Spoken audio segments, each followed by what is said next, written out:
Benvidos ao debate. Normalmente, cando pensamos en construir algo enorme, non sei, un rañaceus, por exemplo, buscamos a uniformidade absoluta. Claro, todo ten que ser milimétrico. Exacto. Todo ten que encaixar con materiais idénticos seguindo un plano superríxido. A uniformidade danos como unha falsa sensación de seguridade, non?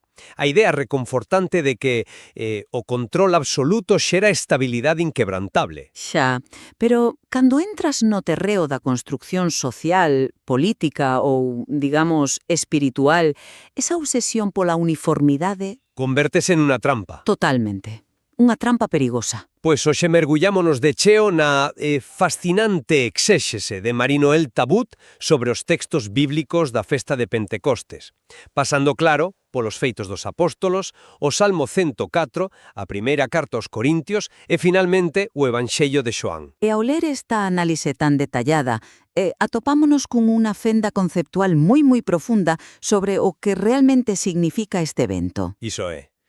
A pregunta central que subyace na obra de Tabut é basicamente esta. Debe entenderse Pentecoste fundamentalmente como unha revolución estructural da nosa comunidade humana? Ou sexa, unha destruición sistemática das nosas xerarquías para celebrar a igualdade? Eu defendo que sí. E a miña postura é que trátase primariamente dun apoderamento funcional, ou sexa, un mandato individual e urxente para unha misión de transformación moral no mundo. É un placer estar aquí para debullar isto contigo. O prazer é meu. Porque, a tensión entre eses dous enfoques é o que fai que estes textos sigan tan vivos hoxe en día, non? Cando me achego a análise que fai Tabut, teño que decir que vexo a estructura e a diversidade comunitaria simplemente como o escenario. É o pano de fondo. O pano de fondo, dis. Sí. O verdadeiro núcleo palpitante dos textos é o que podemos chamar unha nova creación. Unha misión activa e francamente desesperada de perdoar os pecados para extirpar a violencia. O sea, a igualdade estructural estéril é unha casca baleira se non está propulsada por ese sopro divino. Un sopro que nos orienta cara a unha responsabilidade moral case aterradora cara ao exterior. Estou convencida diso. Bueno, o que me resulta fascinante desa postura é que, desde a miña lectura da mesma autora, a esencia innegable do texto é a demolición total das pirámides sociais.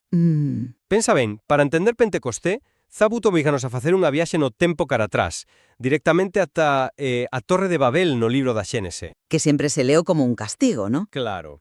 Históricamente, a miúdo lemos o relato de Babel como un castigo fulminante de Deus contra uns humanos soberbios. Pero Tabut dalle a volta a narrativa dunha forma brillante. Ela sinala que a intervención de Deus ao confundir as linguas non foi unha penalización, senón unha salvaguarda vital. Un rescate divino contra nós mesmos, en certo modo. Exactamente iso. Un rescate contra o pensamento único. Porque, pensemos na psicoloxía detrás dos grandes imperios da historia. Un imperio só pode funcionar de xeito eficiente se todos os seus súbditos falan o mesmo idioma. Sí, se pensan do mesmo xeito e marchan ao mesmo paso. Iso é infinitamente máis doado así. Así que, cando Deus confunde as linguas en Babel, está saboteando o proxecto monolítico e opresivo que inevitablemente xera a uniformidade humana. Entón, se avanzamos ata Pentecoste nos feitos dos apóstolos, o texto non reverte esa diversidade para devolvernos ao pensamento único. Xa, pero... Vendía a diversidade.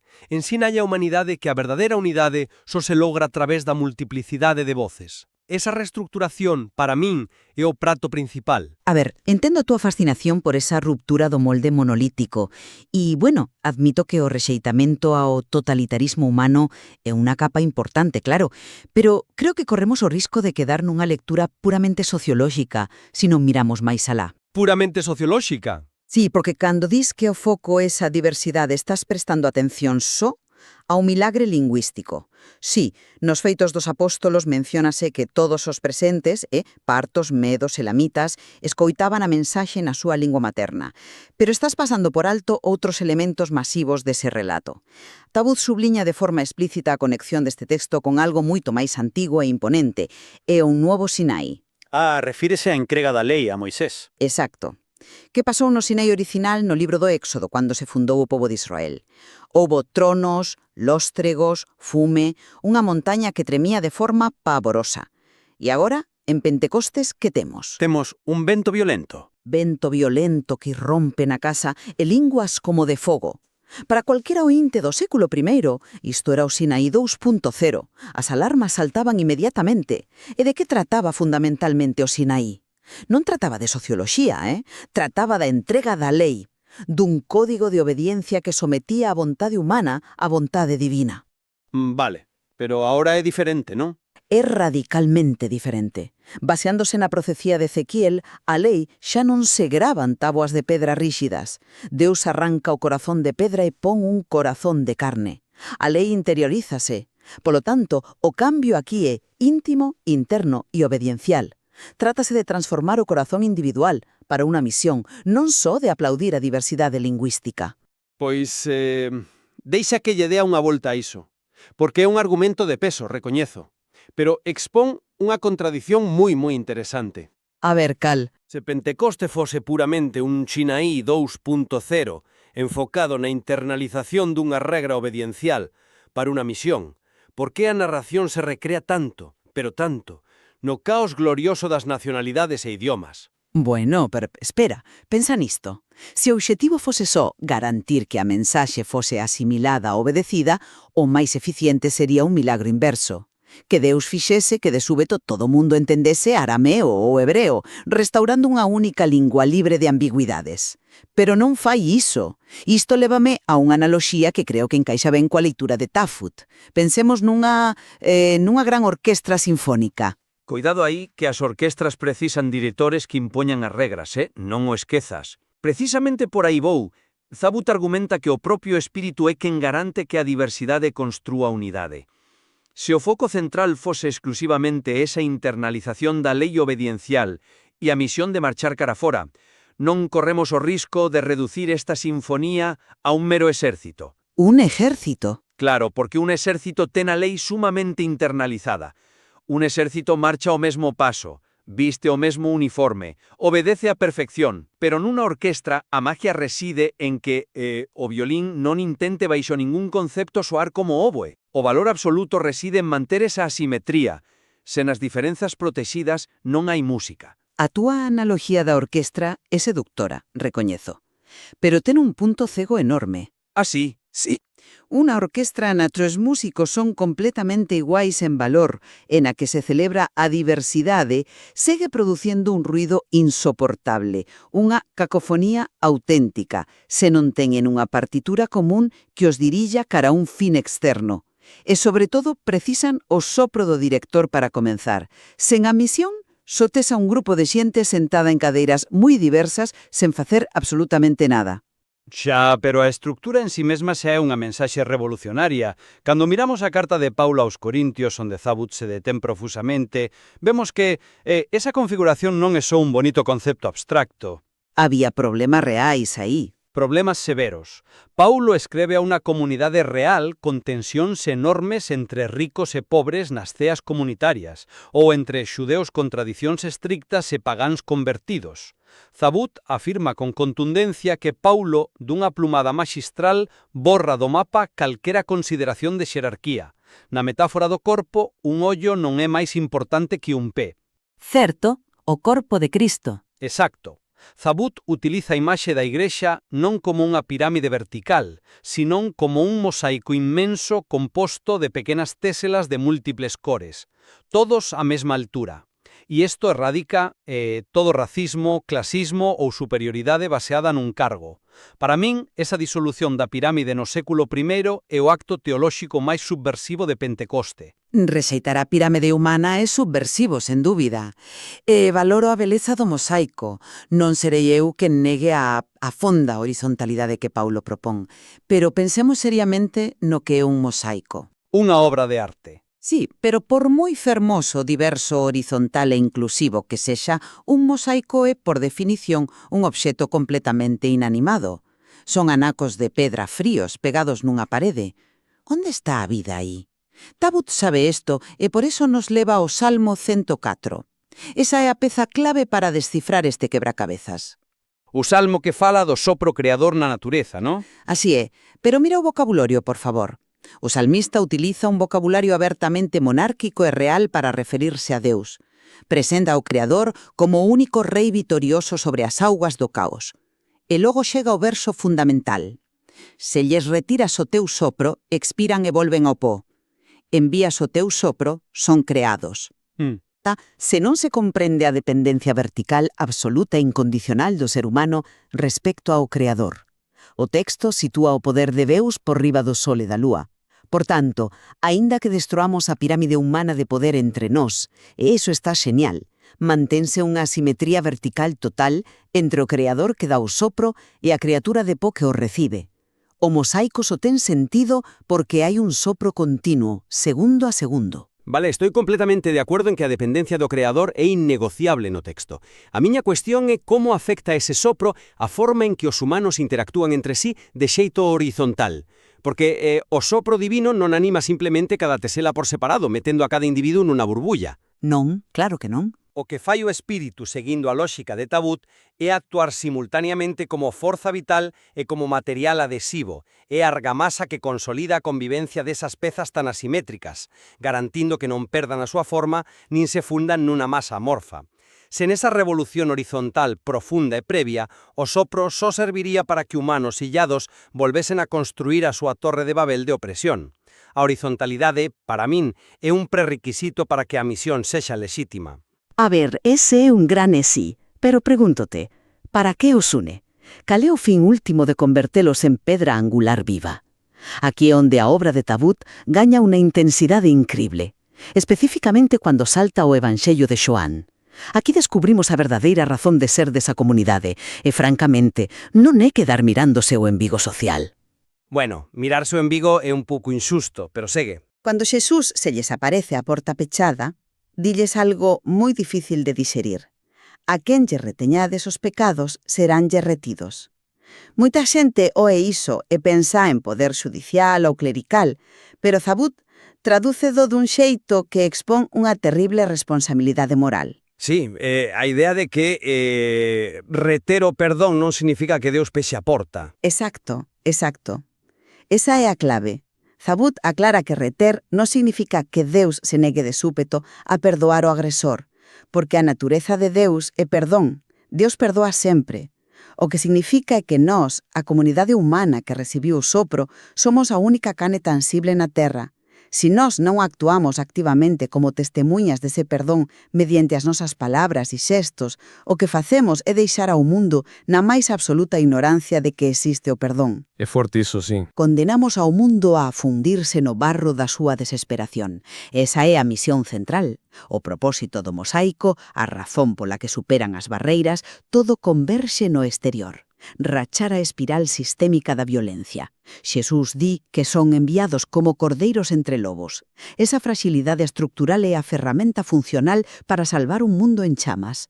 Bueno, cuando explicas así que reter os pecados é deixar ao mundo a fundirse na súa desesperación, teño que admitir que adquiere un ton desgarrador, case aterrador. Sí que o é. Auditamos pensar no perdón como un sentimento pasivo, ¿no? Un mero non te preocupes, xa pasou. Pero Tabut e Xoán preséntano como unha ferramenta activa de rescate. É como tirarle un salvavidas a alguén que se afoga no odio. Pero Teño que desafiar a idea de que esta misión caraforra poida operar independentemente do estado interno da estructura comunitaria que comentei antes. A miña obxección é a seguinte. Non é a capacidade de reconciliación mutua exactamente o que valida que ese perdón externo sexa crible. a que te referes con validar? O mandato é claro, ide e perdoade. Refírome á mecánica humana do poder. Se volvemos ao problema de Corinto ou a calquera comunidade, se esa comunidade internamente segue operando baixo os mesmos esquemas tóxicos de dominación que o mundo exterior, ou sexa, se os xudeus miran por riba do ombreiro aos pagáns ou os libres explotan aos escravos dentro da igrexa, entón o perdón cara fora convértese nunha manobra publicitaria, unha promesa baleira. Xa, tengo que darche razón niso de que ten que haber coherencia, claro. Que se non perdoamos a quen temos na cadeira do lado e non igualamos o noso status con el, como imos parar a violencia dun mundo cheo de lobos? O perdón mutuo é o laboratorio práctico onde se fabrica esa exportación para o mundo. A ver, o laboratorio importa, claro. Pero o texto de Xoán é un lanzamento de proxectís, non unha invitación a organizar o laboratorio eternamente. O verbo enviar repítese sistematicamente, da mesma maneira que o Pai me enviou, así vos envío eu. Para que se fundou este grupo de persoas? Non se fundou para ser un club de debate sociolóxico encerrado en sí mesmo, congratulándose por ser abertos e progresistas, non. Supoño que non, pero... Fúndase co único propósito de sanar unha hemorraxia global. A internalización da lei de Ezequiel e o sopro creador suceden para empurralos pola porta cara aos perigos do mundo romano da época, que era un mundo de violencia imperial real. Pero, fíxate nun perigo enorme aquí. Déixame presentarche unha reflexión crítica que xorde da propia tensión do poder. Non crees que o acto mesmo de reter o perdón, esa responsabilidade da que fala Zabut, poida ser interpretado non só como un fracaso misional, sino como a perversión da propia estructura? Como unha perversión? En que sentido? Pensa, cando a comunidade deixa de ser un espacio de igualdade, o acto de perdoar ou de reter convértese instantáneamente nunha arma. O que posee autoridade na xerarquía decide arbitrariamente quen é perdoado. Eu teño o poder de absolverte ou condenarte a túa desesperación. Iso automáticamente volve reinstaurar a estructura de pirámide que as linguas de fogo tentaran esnaquizar. Xa vexo por onde vas. Claro, porque se perdoamos dende unha posición de superioridade moral, xa non somos cordeiros. Somos lobos astutos cubertos con pel de cordeiro exercendo control imperial. Polo tanto, a destrucción da pirámide, o modelo horizontal, é o único que impide que o perdón se volva radiactivo. Esa é unha observación sumamente incisiva. Das no cravo ao sinalar o risco de corromper o perdón, convertendo nun xogo de tronos humano, digamos. Unha burocracia do espírito. Exacto, unha burocracia. É precisamente por esa ameaza latente por la que Tabuz subliña tan marcadamente a analoxía do Cordeiro de Deus. Ela mergúllase no contexto do libro de Isaías, a figura do servo sufrente. O cordeiro bíblico é a antítese absoluta de calquera exhibición de forza ou dominación xerárquica. O cordeiro é manso e é, por definición, vulnerable. A estrategia divina de enviar cordeiros entre lobos impide que o mensaxeiro asuma un rol de superioridade. O lobo morde, ataca. O cordeiro absorbe a violencia e rompe o ciclo. É unha estrategia de desarmamento moral total. Exacto. Non obstante, sigo insistindo en que a estructura igualitaria é só a consecuencia do verdadeiro epicentro do evento, que é temporal e misional. Para entender isto, Tabuz fai notar un detalle que Xoán coloca con moita intención. Xoán non di un día calquera, di que isto ocorre no serán do primeiro día da semana. Sí, o famoso 8º día. Iso é. Cando cruzamos isto coa simboloxía primitiva que a exégeta analiza, ese primeiro día despois do sábado xudeo enténdese como o 8º día. E para que non teña fresco o concepto do 8º día, creo que merece unha pequena explicación. A Xénese narra o nacemento do universo en 7 días de traballo e descanso. Así que se un autor usa a linguaxe de 8º día, non está mirando o reloxo, está sinalando un reinicio total. A bella historia de caída de morte pechouse. Inauguramos unha nova creación literal, non si? Perfectamente explicado, sí. A humanidade original recibirá un sopro inicial só para existir de forma biolóxica, pero aquí no 8º día a humanidade recibe o sopro para algo superior. Reciben a capacidade espiritual para enfrontarse e resistir a violencia que o barro pola súa conta non puido soportar. As linguas de Babel fóronse separando polo medo e o control político. Hoxe a curación desas linguas de Pentecostes ocurre por unha razón funcional. Para que o perdón non quede limitado. Exactamente. Debe ser comunicado e entendido en partos, en grego, en elamita, para que a xente deixe de desesperarse. Ten que escoitar na súa propia lingua que hai unha alternativa ao odio. Esa misión salva a comunidade de ser só un obxeto estético. E, aínda así, por moi imperativo que sexa ese lanzamiento misional, non podo evitar lembrar como o Tasubus remata algunhas das súas reflexións. Ela resalta a máxima de Xesús. Nisto recoñecerán todos que sodes os meus discípulos, se vos amades os uns aos outros. Non di na cantidade de xente a que prediquedes, nin nas doutrinas que espallades. Di que o testemunho definitivo para o mundo é a textura das vosas relacións internas. Claro, o amor mutuo. Por iso sigo defendendo que a revolución das estructuras sociais é o alicerce do edificio. A exéxese que Tabut nos regala mostra a demolición do proxecto imperial da uniformidade. Deus esnaquiza iso en Babel e reafirmo en Pentecoste, construindo un mosaico igualitario onde o que antes era motivo de derramamento de sangue transfórmase grazas a ese mesmo sopro na fonte da resiliencia. Para min, esa é a maior nova creación posible. Entón chegamos quizáis ao núcleo da complexidade humana, onde a túa visión da revolución estructural e a miña da misión funcional baten, pero extrañamente non se anulan por completo. Eu manteño que toda esa fermosa reorganización da sociedade é en balde se esquecemos a nosa débeda vertical co Creador. Como individuos dotados dese sopro do Salmo 114, estamos investidos cun deber enorme. A responsabilidade é inxectar a antítese do odio nunha realidade danada. A estructura importa, sí, pero unha estructura perfecta, sen acción salvífica, é só un club social irrelevante para a dor alleia. Vexo como a túa postura sobre a responsabilidade fai despello da miña insistencia na integridade social. É un equilibrio delicado pero fascinante. E o que está fora de toda dúbida hoxe, no que ambas lecturas coinciden plenamente, é que o evento de Pentecoste non se pode reducir a unha colorida festividade agrícola xudía. Desde logo que non. Trátase do punto de ignición dese 8º día, un salto evolutivo na condición humana. Sen dúbida ninguna. E engadiría que ambos coincidimos en que os textos exixen a nosa participación, rexeitan a apatía. Séxanos demandado un rexeitamento consciente da uniformidade que nos reduce a engranaxes ou o valor de ser eses extraños cordellos que se negan a devolver a violencia. En ambos casos, o mandato é de acción profunda. Absolutamente. Hoxe penetramos nas inmensas capas que a exéxese bíblica pode revelar. É asombroso como o mesmo evento narrado fai milenios pode soster a tensión entre un modelo radical para derrubar pirámides de poder e, simultaneamente, o mandato definitivo para non deixar a humanidade a deriva na desesperación. O cal lembrámonos porque textos fundamentais como estes forxaron civilizacións enteiras. Non se deixan atrapar nunha sola interpretación cómoda. Obríganos a repensar que estamos a facer co noso tempo, co noso sopro vital, hoxe mesmo. O que peza o círculo coa nosa reflexión do principio. Cando nos enfrentamos ao caos, sempre sentimos a tentación fácil de volver a moldear ladrillos todos idénticos.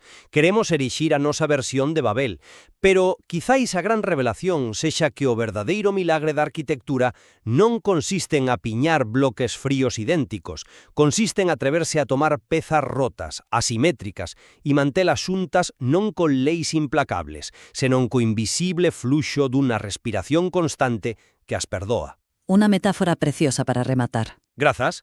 Moitas grazas por estar hoxe con nós con este espazo.